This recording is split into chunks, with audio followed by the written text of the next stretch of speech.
भाई नचाना। डीजे संतोष कुमार नवाटोला गौड़ा वाले।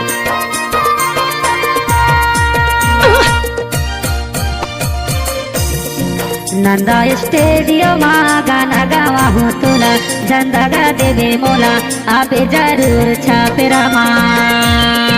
नंदा स्टेडियम गाना गावा हूँ तुला झंडा देवे मोला आपे जरूर छापेरामा।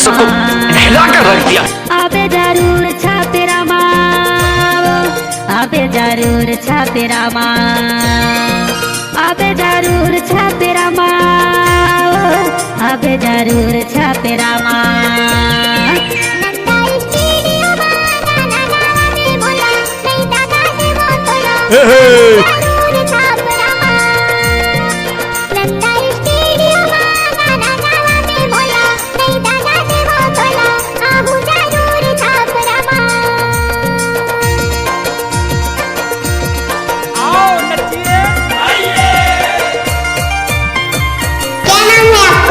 डीजे संतोष कुमार नवाटोला गौड़ा वाले।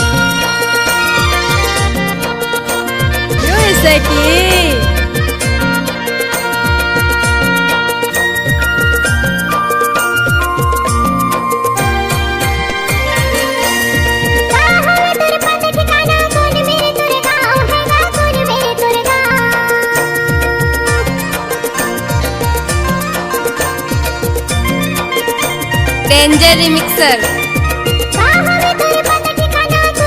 अरे ढोल बजा रे।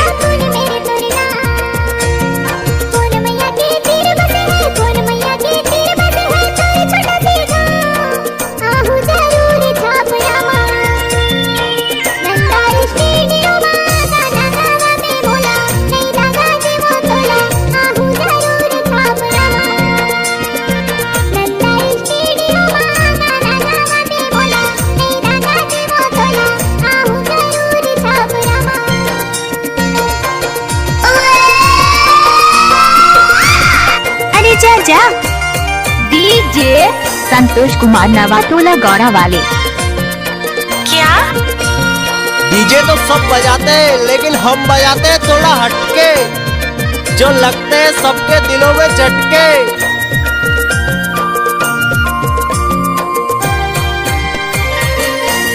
सीधो कमरिया माल परमा पूछ ले बे मोरे नाम ने वो पूछ ले बे मोरे नाम।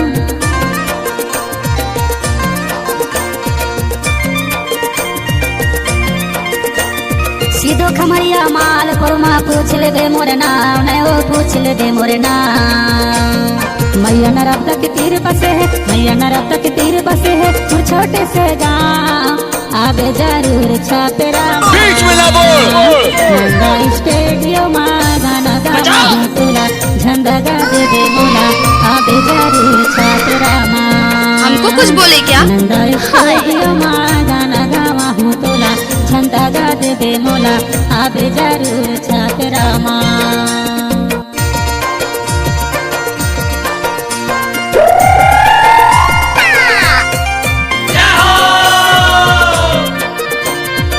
डीजे संतोष कुमार नवाटोला गौड़ा वाले। मालूम बढ़ावे।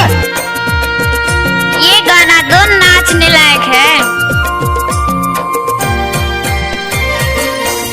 गाना बजाना जियत भरते मजाला उड़ाले संगी मजाला उड़ाले।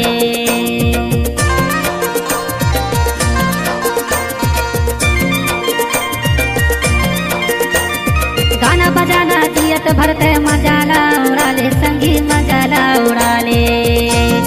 एक दिन तन माटी जाई, एक दिन तन माटी जाई हमार नाम का माले आबे जरूर छापेरामा। नंदा झंडा गा दे दे मोला आबे जरूर छापेरामा।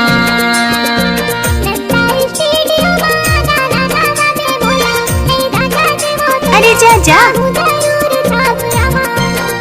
नंदा स्टेडियम गाना गावा हूँ तुला झंडा गा दे दे मोला आबे जरूर छापेरामा।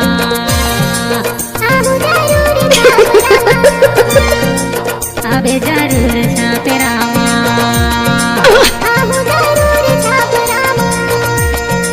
डीजे संतोष कुमार नवाटोला गौरा वाले।